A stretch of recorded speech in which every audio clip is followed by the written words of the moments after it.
penghasilan terbesar lo di keranjang kuning affiliate berapa? Kalau menurut aku minimal 1 ya. Kira-kira afiliator gampang nggak? Enggak. Nggak usah sibuk mikirin iklan dulu, itu ntar aja pas udah cuan. Yang pasti ya, nah ini ada pastinya nih. Oke. Yang postnya itu nggak kayak kurang darah ya. Sudah on. Ihiu. Hai, Paras Pakbor semuanya, kembali lagi Hadi Kasih Fahim X Kim. Oke, pastinya gue membawakan narasumber yang sensasional, fantastis, dan bombastis ya. Dan pastinya ada ilmunya kok, tenang aja. Nggak cuman kontroversi aja dan problematik, tenang. Kali ini gue bakal kasih ilmunya. Nggak usah kali panjang, kali lebar, kali tinggi, trapesium semuanya. Kita panggil aja Leo. Halo. Hai. Halo. Apa kabar nih? Baik banget. Kayaknya makin hari makin FYP nih. Harus dong, Iya. namanya juga. Kalau nggak gitu, nggak FVP spesialis dong. Oh iya, benar juga poinnya ya. Iya, Oke, ini kan lo selalu muncul di FYP gue, I don't know why, karena memang pakar FYP. Emang bener ya, katanya tuh menghasilkan 20 juta dalam waktu 2 minggu belajar affiliate TikTok. Hah, Oke. kok bisa? Kalau akunya sih mungkin sekarang bisa lebih ya. Nah, lebih mungkin dari itu, 20. Mungkin itu case-nya itu ke ini ya, ke murid-murid aku beberapa ya. Gitu. Jadi banyak banget murid-murid aku yang mungkin awalnya dia itu ibu rumah tangga, entah dia mungkin ada yang ngojol juga, ada yang dia buka kedai di rumah, akhirnya coba-cobalah jadi affiliate TikTok. Dan ya beberapa nggak semuanya pastinya, itu bisa mulai menghasilkan setelah praktek. Oke. Tapi enggak, kok bisa awal bikin konten nih bisa mendeklar FYP ahlinya gitu. Itu awalnya ceritanya gimana sih? Bisa sampai Leo yang sekarang ini. Oke, jadi mungkin kalau ceritain dari awal kan panjang banget. Intinya itu kenapa akhirnya aku pede ya, mengambil nama FYP spesialis, karena sebelumnya itu aku udah ngembangin 2 akun di TikTok, dua-duanya itu tembus ratusan ribu followers. Dua akun tersebut itu niche-nya berbeda. Jadi kenapa akhirnya aku pede nih, yakin nih, bolehlah aku pakai nama FYP spesialis. Walaupun sebenarnya ya semua orang juga berhak ya mau pakai nama apapun untuk personal brandingnya, terserah dia kan gitu ya. Cuman akhirnya kenapa aku berani ya karena udah ada terbukti nih 2 akun loh berkembang, dua-duanya ratusan ribu. Terus yang FYP spesialis ini juga dalam waktu 1 tahun lebih gitu ya, sekarang udah 1,8 juta followers gitu. Jadi Dan FYP terus juga kan. FYP, iya terus masuk terus kok ke FYP gue. Tapi sekarang gini, lo ngelihat, gue ngelihatnya ya awalnya tuh nggak ngelihat affiliate as legit. Kenapa? Karena aku masih konten kreator kecil. Kasih saran dong ke aku, misalkan kayak aku baru followersnya baru, kan sekarang harusnya keranjang kuning tuh harus berapa ya minimal? 600 ya. Saranku apa nih selain konsisten bikin konten keranjang kuning? Kalau misalnya untuk teman-teman pemula yang memang followersnya belum 600, ya pastinya kan memang nggak bisa pakai keranjang kuning. Berarti kan satu-satunya opsinya kalian itu ya ngonten ngumpulin 600 followers itu kan. Ya, jadi mungkin fokus utama pastinya konsisten ya. Dan yang kedua itu adalah ya kejar FYP itu, karena kalau kita tidak mendapatkan video yang FYP, mau bagaimana dapetin followers? Benar. Sekarang itu lebih mudah ya kalau di TikTok ya, karena algoritmanya kayak, kalau menurut aku algoritmanya Instagram dan TikTok kan berbeda ya, lebih mudah di TikTok. Apa betul seperti itu? Kalau nanyanya ke aku, ya pasti aku jawabnya iya, karena emang dasarnya aku ngonten kan di TikTok, gitu ya. Terus kalau mau ngomongin Instagram juga, Instagram aku bisa dibilang apa ya? Ya apa adanya aja gitu. Apa yang aku posting juga hasil mirroring. Instagram aku belum yang aku aktifkan banget lah. Gitu. Jadi kalau ditanya lebih gampang TikTok apa IG, ya aku bakal jawab TikTok. Gitu. Ini kan banyak ya yang jual-jual kelas nih. Yang 99.000 udah kita beli ya, dia minta 500.000. Nih dulu ada Bentar, itu ada? Itu lewat di gue. Gitu, terus gue beli lagi. Gimana tuh? Ya tiba-tiba kan beli nih ya. Awalnya tergiur. 99K. Terus pas udah gue beli, suruh beli lagi kelas GoPay. Upselling? Oke. Iya, lu jualan juga kayak gitu? Apa gimana? Jadi, kalau ini balik lagi ya teman-teman ya, semua orang berhak jualan apapun yang dia mau ya. Maksudnya dia mau jualan 99.000 dulu, terus di upselling ke berapa harganya, itu hak masing-masing ya. Aku nggak mau komen di sana, cuman kalau aku sendiri, ya produk satu-satunya ya, yang aku punya ya cuman buku yang aku tawarkan. Ya, untuk bukunya sendiri juga nggak cuman buku, dapatnya itu ada include konsultasi. Gitu. Jadi ketika yang beli buku, dia dapat akses konsultasi dengan admin mentor. Istilahnya itu admin mentor. Jadi kalau bingung ya bisa nanya. Bisa nanya. Gitu. Oke. Gue bisa nanya dong ya. Boleh dong. Gue langsung kayak, belum tembak langsung bisa nanya. Langsung. Oke. Ini gue konten creator kecil. Ini kita bahas yang lagi trending aja ya. Kan udah nih ya kita lihat ya FYP kita lagi rame pergunjingan skincare yang ada di dunia ini ya gitu. Gue sebagai konten creator kecil merasa tuh kayak aku jadi nggak guna bikin konten. Kenapa tuh? Yang nggak guna aja jadinya ya begitu deh, jadi kayak orang-orang jadi nggak minat sama konten gue gitu. Nah pendapat lo ya, kan di TikTok tuh isu tuh gampang banget kebakar lagi gitu. Dampaknya nih yang paling dirasakan sama affiliate apa aja sih? Mungkin in general ya. Kalau misalnya ada satu tren yang gede ya, atau isu yang lagi panas banget, semua mata lagi tertuju ke masalah tersebut, ya pastinya itu akan ibarat kata mengambil porsi ya, attention dari isu-isu lain, atau topik-topik lain, atau pembahasan-pembahasan lain, kan gitu ya. Sama halnya dengan kemarin, ini berdasarkan pengalaman. Jadi pas kemarin lagi ada menuju pemilihan presiden ya, itu banyak kreator-kreator yang merasakan kok trafficnya sepi. Ya sebenarnya nggak heran gitu loh, karena kan emang semua orang lagi fokusnya itu ke satu topik yang sama, yang gede. Nah mungkin ini juga sama, jadi mungkin beberapa minggu ke depan ya, kalau misalnya teman-teman afiliator atau konten kreator di TikTok merasa kok trafficnya agak ke sedot gitu, atau agak turun, ya jangan heran, karena memang orang-orang itu lagi fokus ke satu hal yang lebih besar. Tapi ketika kita ngonten ya kita harus tahu itu hal yang akan terus terjadi, gitu loh. Hari ini ada yang viral, besok digantikan dengan hal lain yang viral lagi, gitu loh. Gitu, oke. Tapi saran nih, minta saran dong. Misalkan lagi terjadi seperti ini nih, gue sebagai konten creator kecil harus apa? Apakah terus bikin konten walaupun viewsnya kecil, atau gue harus stop dulu? Tetap lanjut dong, tetap lanjut. Ibarat kata gini, ini aku kalau kasih perumpamaan ya, kayak misalnya kita buka restoran nasi Padang nih di satu jalanan. Terus di jalanan itu juga ada restoran lain, pas banget dia lagi ada bikin acara.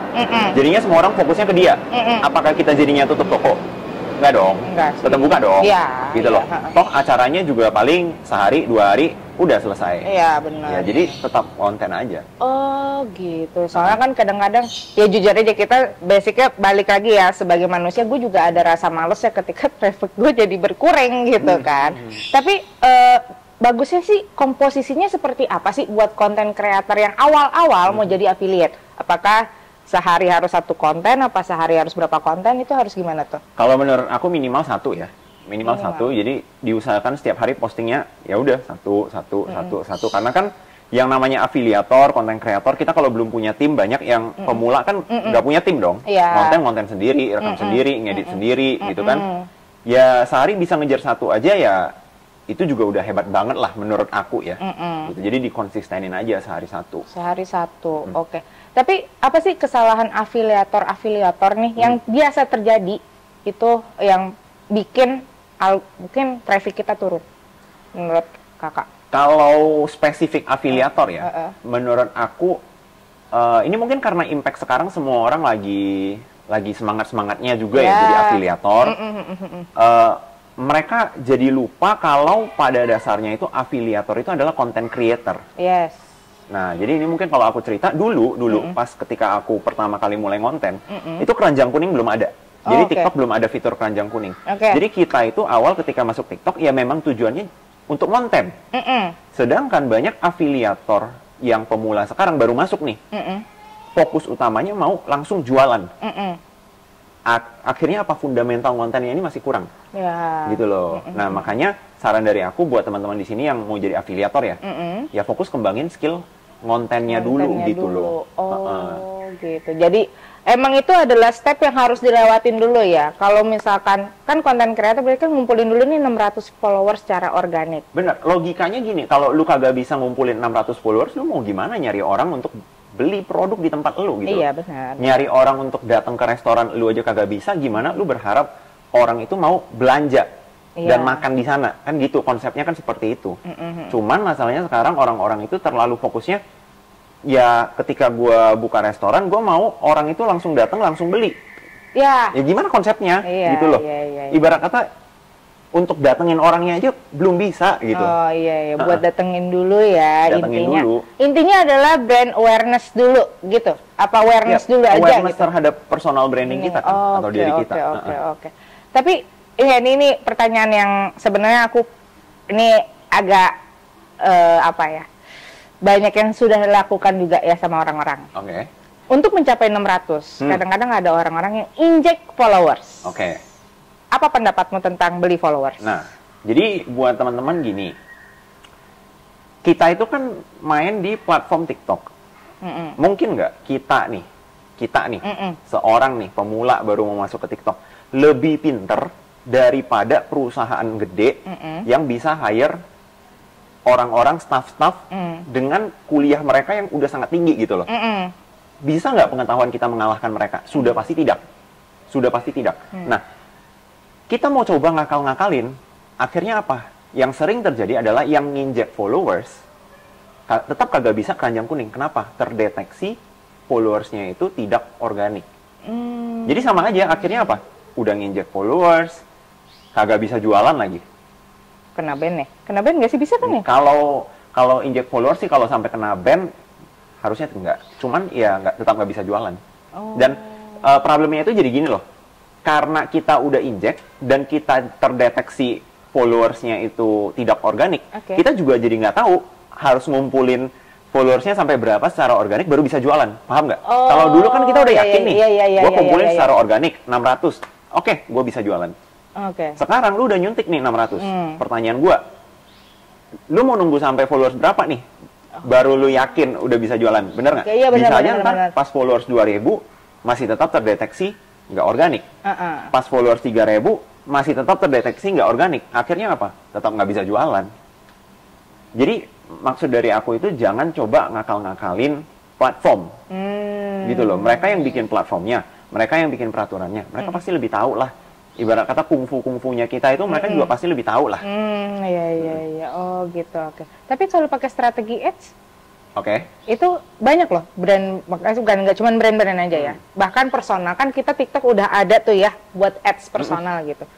Pendapat lo itu efektif gak sih? Untuk apa? Untuk di ads misalkan konten seperti apa yang efektif untuk di ads? Kalau menurut aku konten yang sudah dalam tanda kutip laku, gitu loh, itu efektif untuk di ads. Karena balik lagi, aku di TikTok itu bukan cuma sebagai content creator, tapi juga afiliator dan juga seller. Jadi aku melihat perspektif itu dari 3 sisi juga kan. Nah, jadi konten-konten yang memang ibarat kata sudah laku, sudah FYP, gitu ya, atau yang ketika ada taruh keranjang kuning sudah ada penjualan. Nah itu kalau diiklanin, ya tentu performanya itu biasanya ya, itu lebih bagus daripada yang jelek gitu loh. Nah makanya buat teman-teman di sini, biasanya ya kalau aku edukasi sih ya, buat teman-teman yang pemula, nggak usah sibuk mikirin iklan dulu, itu ntar aja pas udah cuan. Gitu loh, kan kita itu mau jadi, mau nyari cuan di TikTok, bukan mau jadi donatur. Benar nggak? Iya sih, donatur buat ads ya. Ya, kayak gini loh, kalau misalnya belum cuan, terus kalian itu udah mau langsung iklan. Coba aku tanya deh, misalnya belum cuan, udah coba ngiklan, dan sial-sialnya iklannya boncos. Mau nggak? Males. Besok-besok masih mau konten nggak? Nggak mau lagi. Kan gitu. Jadi fokusnya itu yang konten aja dulu. Konten dulu. Karena gini, konsepnya, contoh nih, misalnya aku pemula belum pernah cuan dari TikTok. Terus mungkin aku denger kanan kiri, yuk ngiklan. Kalau mau dapat penjualan harus iklan. Oke deh, gua yang masih pemula, kagak tahu basicnya, kagak tahu apanya, gua iklan tuh. Nggak usah banyak-banyak deh, 50.000 aja iklan. Boncos. Besok kagak konten lagi. Bener nggak? Beda cerita nih kalau misalnya gua di bulan lalu udah dapet cuan misalnya puluhan juta dari TikTok, misal. Nah, di bulan ini gua keluarin tuh budget 2 juta. Gitu kan? Dari 10 juta gua udah untung, gua keluarin 2 juta. Rugi. Nggak apa-apa. Bener nggak? Kan udah cuan. Kan udah cuan. Iya. Gitu loh.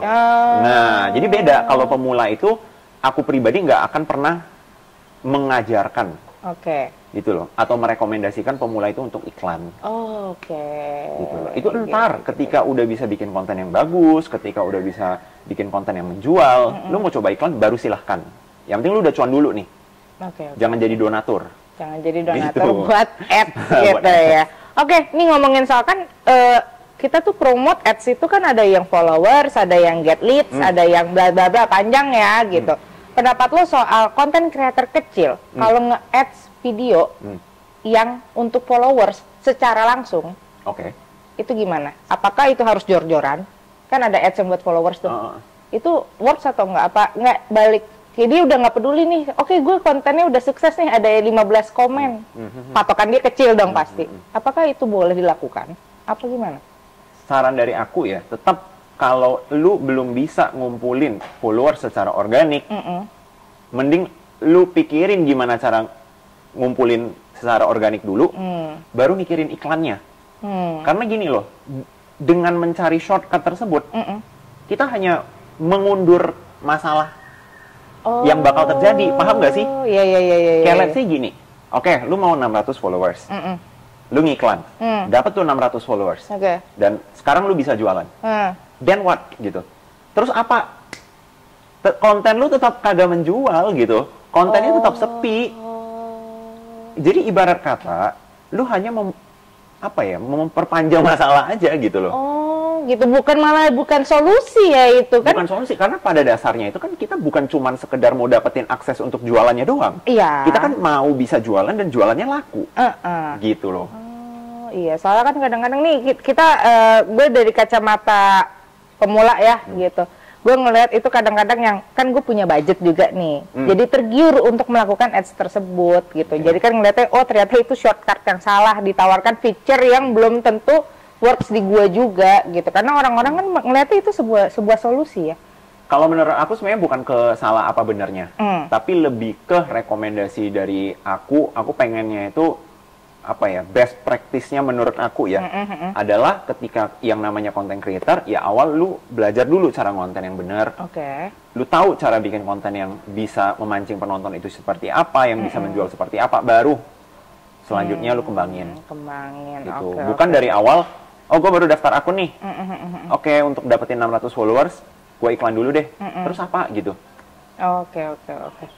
Nih, kan berarti kan udah coba, lu pasti kan udah jualan konten keranjang kuning, gitu kan. Sekarang, spill dong, yang paling laku di keranjang kuning lo apa? Dan penghasilannya... Ya, dong. Kan produk sendiri. Oh iya, produk sendiri, bener ya. Jangan lupa ya, dibeli pakai keranjang kuning. Nanti gua keranjang kuning, pakai keranjang kuning gue aja biar cuan gitu. Tapi, penghasilan terbesar lo di keranjang kuning affiliate berapa?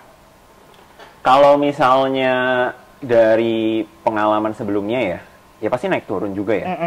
Tapi kalau kita sebagai afiliator itu kan kita dapatnya itu, nah ini kadang pemula itu sering salah nangkep. Kadang yang kita tunjukin itu kalau tulisannya itu GMV itu omset. Oh, ini. Jangan salah. Itu GMV itu apa sih sebenarnya? GMV itu omset. Omset, oke. Omset. Jadi misal ada yang nunjukin nih screenshotan GMV 100 juta. Bukan berarti dia dapat 100 juta, kagak. Itu omset dia 10 juta. Gua sebagai content creator atau afiliator dapatnya itu ya hanya 10%. Atau bahkan kadang di bawah itu, kadang di atas itu ya. Tergantung rata-rata produk brandnya ngasih berapa. Gitu loh. Gitu. Jadi jangan yang wah, GMV-nya 200 juta, berarti dia 200 juta nih sebulan. Ya kagak. Rata-rata 20 juta. Kan 10%, kita patok rata-rata aja. Gitu, makanya jangan salah. Ya soalnya kan gue masih sangat-sangat awam ya. Maksudnya kayak orang banyak tuh yang lewat di FYP gue kayak menunjukkan GMV-nya udah sekian, udah kayak ya seems like sukses banget gitu kan. Tapi kalau sebagai pemula berpikirnya itu GMV-nya yang dia dapat. Iya. Oke. Ya, jadi gue mikirnya kayak, oh ya, dia works banget nih begini. Oh, ternyata itu adalah omset. Oke. Ada yang bilang nih kalau misalkan kalau upload banyak konten jualan, makin banyak juga dapat cuannya. Itu bukannya ganggu algoritma ya? Kalau dari aku selalu rekomen itu tekniknya itu selang-seling ya. Selang-seling. Jadi kita bikin konten itu jangan yang keranjang kuning semua. Dan juga jangan yang jualan semua. Gimana tuh strateginya tuh? Kayak gini, kita balik ke dasarnya konten ya. Konten itu kan kita mengumpulkan audiens yang senang dengan konten kita, suka nontonin kita. Terus kadang adalah tap in 1-2 brand yang mau kita promosikan. Gitu. Makanya kalau konten itu selalu aku saranin ya udah selang-seling. Misalnya aku personal brandnya FYP spesialis. Kontennya apa? Edukasi. Benar nggak? Benar. Sekali-sekali aku tawarin buku. Oke. Sekali-sekali aku tawarin ring light. Ya. Sekali-sekali aku tawarin mic. Oke, benar. Gitu loh. Sedangkan kalau misalnya ya, aku mau bangun personal branding FYP spesialis. Bisa nggak kalau tiap hari konten aku cuma jualan? Nggak bisa, nggak akan kebangun personal branding FYP spesialisnya. Oke. Gitu loh. Itu namanya balik lagi ke konten pilar. Ini banyak di sini anak-anak sosmed, tolong ya. Belajar konten pilar ya, tolong di sini semuanya. Jadi emang bener sih harus ngebangun trust dulu ya, gitu. Tapi misalkan nih, gue jualan skincare, kan lagi rame ya, yang lagi lumayan banyak dramanya gitu. Gimana nih caranya biar dapat trust dari afiliator? Trust dari afiliator. Yes, gue ceritain gue brand. Oke, pastinya itu adalah, jadi gini, afiliator itu kan sekarang kondisinya itu TikTok itu udah sangat berkembang nih marketnya. Afiliator banyak, brandnya juga banyak. Yes. Artinya apa? Kedua belah pihak itu punya opsi. Dari brand bisa bekerja sama dengan banyak kreator. Kreator sebenarnya juga sama. Dia bisa bekerja sama dengan banyak brand. Iya, benar. Artinya apa? Artinya kalau kita mau produk kita nih dipromosikan oleh afiliator, ya kita harus membuat brand kita itu dipercaya oleh nggak cuman si afiliatornya, tapi juga banyak dari audiensnya. Kenapa? Karena kalau audiens itu sudah yakin dengan produk kita trending, produk kita ibarat kata brandingannya bagus, afiliator mudah nggak jualan produk kita? Mudah. Mudah dong. Tapi kalau misalnya brand kita tidak pernah ada aktivasi brandingnya, orang juga kagak tahu itu brand apa, harganya mahal lagi. Kira-kira afiliator gampang nggak? Enggak. Kira-kira afiliator? Enggak. Nah, jadi balik lagi kita sebagai afiliator, kita juga punya opsi. Gitu loh. Gitu. Oke. Nih, gue baru lewat nih di otak gue. Oke, gue kan punya konten ya. TikTok gue itu sebenarnya weton. gue tuh madam weton sebenarnya. Gue tuh kalau milih barang itu sesuai sama persona gue atau bisa gue sesuai sama kayak free sample, kan ada itu free sample. Apa gue asal aja? Menurut lo strategi yang tepat untuk bukan buat madam weton ya? Buat siapapun konten creator yang udah punya market gitu ya. Itu bagaimana gitu? Apakah harus memilih barang sesuai sama ya, kalau gue kayak garam rukiah atau gelang weton. Tapi kalau pas gue jualan skincare kagak laku. Nah, ini strateginya boleh kasih tahu? Tapi kemarin sempat jualan affiliate dong. Iya. Apa tuh yang dijual? Garam rukiah. Sama gelang weton. Oke. Nih kan pada weton saya mohon maaf nih. Kalau aku tetap merekomendasikan itu satu niche. Ya. Karena kenapa? Karena balik lagi nih, contoh.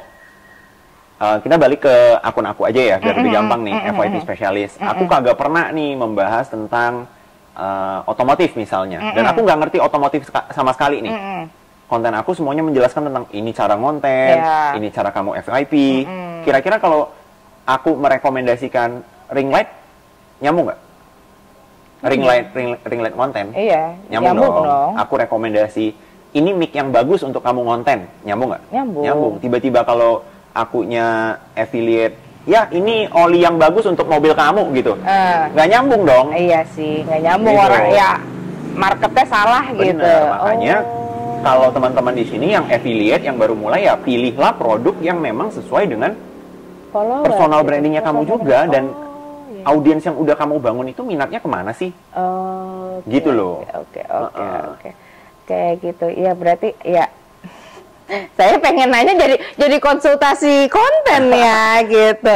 Iya, berarti kalau misalkan kan aku niche-nya udah niche, weton gitu ya.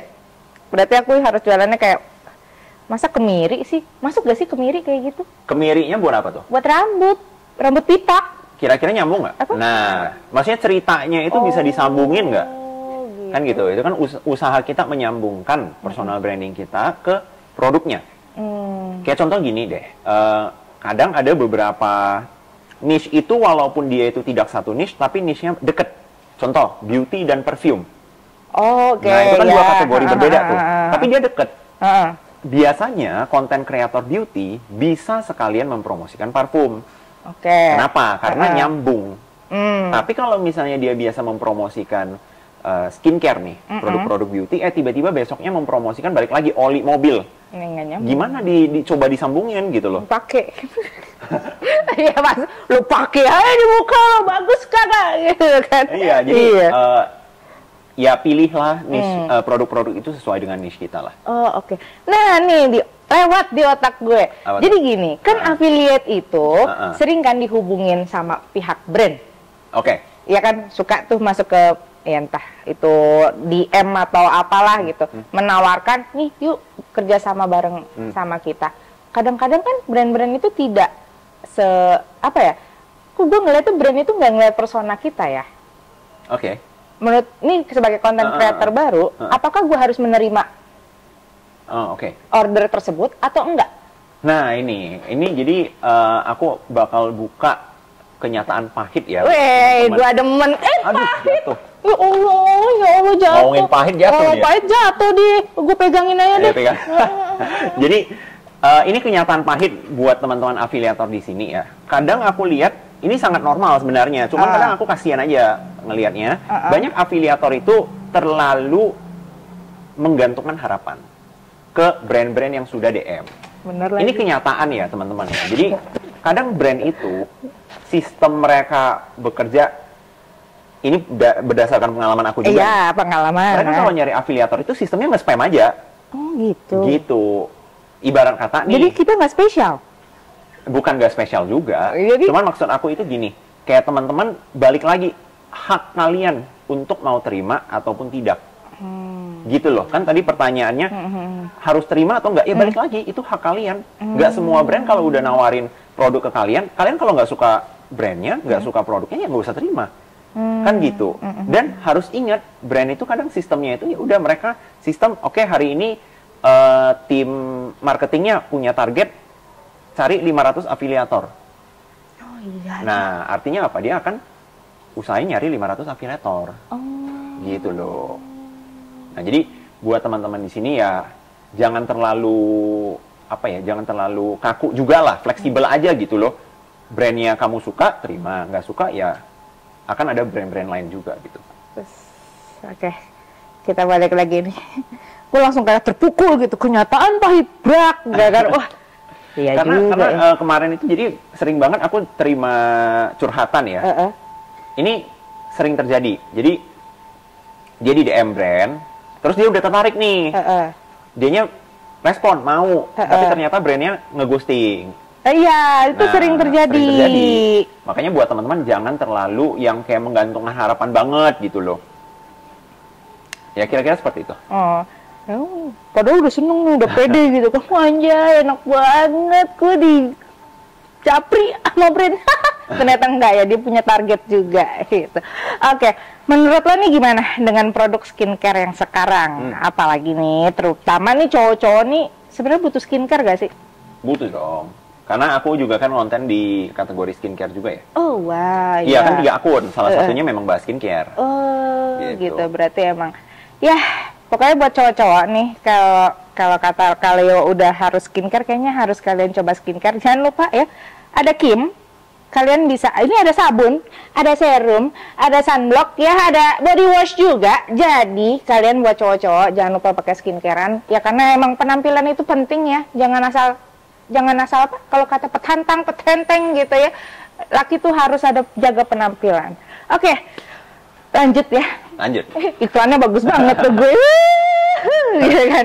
Oke, gimana caranya seller dapetin penjualan besar? Gitu. Misalnya nih udah pakai ads TikTok tapi kayaknya nggak works.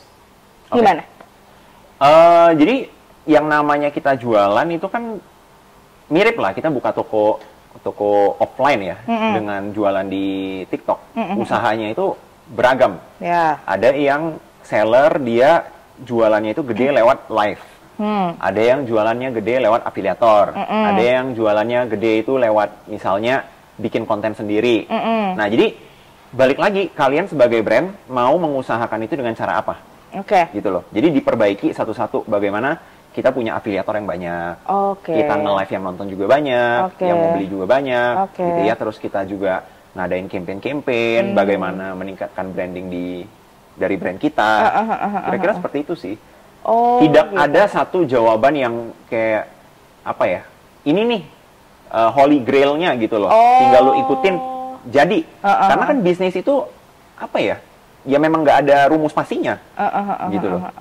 Tinggal gimana cara survive-nya aja gitu, mau lewat dari mana ads atau live atau apa gitu ya. Itu kan gini, yang namanya ads, live, afiliator, itu kan adalah usahanya.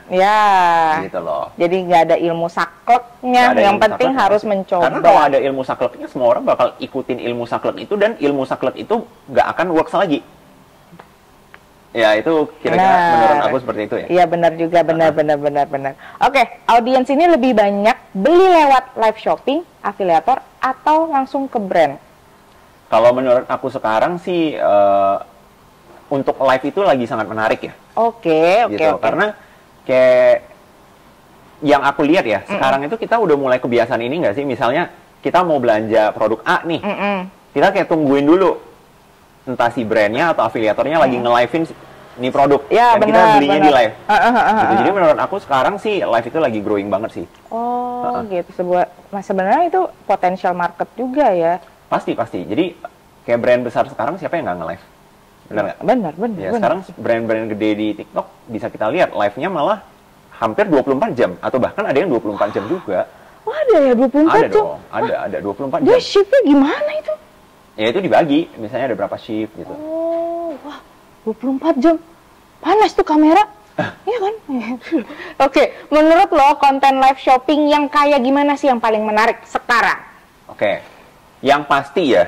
Nah, ini ada pastinya nih. Yang postnya itu nggak kayak kurang darah ya. Apa deh? Pernah nggak ngelihat orang nge-live ya? Iya kakak, silahkan. Iya mau cek etalase nomor berapa? Kenapa ibu? Maksudnya kita yang nontonnya bosan, mau masuk aja jadi udah deh skip deh. Gitu kan? Tapi kan coba deh kalian pelajarin live yang rame, yang dia jualan tapi tetap heboh. Nah kan itu yang disukai oleh penonton. Gitu loh. Cuman kadang kan yang kita lihat malah live yang sepi ya cenderung yang hostnya itu kayak kurang semangat aja. Ya kakak silakan beli kakak. Ya ini udah di cosplayin langsung. Cosplayin ya kayak ya kakak silakan etalase duanya kakak. Gitu kan. Oke, kasih paham gue dong rumus viral ataupun trik nih buat afiliator baru. Buat afiliator baru menurut aku yang paling penting sekarang itu belajar cara bikin hook yang baik. Ya, karena kalau kita ngonten di TikTok ataupun yang namanya short form ya, short form video itu ya kuncinya itu adalah 3 detik awal dari video kita. Itu sudah pasti. Mana sosmed dengerin ya, 3 detik pertama. Karena ya ini kalau misalnya kita bandingin contoh ya, paling jelas itu misalnya kita mau bandingin TikTok dan YouTube. YouTube kita menentukan mau nonton video yang mana berdasarkan thumbnail. Ya, bener dong. Benar. Sedangkan TikTok kan kagak ngasih thumbnail. Kagak. Thumbnailnya itu adalah ya 3 sampai 5 detik pertama kita kan. Nah, itulah thumbnailnya. Gitu loh. Jadi buat teman-teman ya kalau 3 detik pertama kalian itu membosankan atau nggak menarik, orang itu nggak bakal nonton sampai akhir. Sekalipun di akhir ada sesuatu yang wow banget, mereka nggak akan tahu karena mereka udah nge-skip.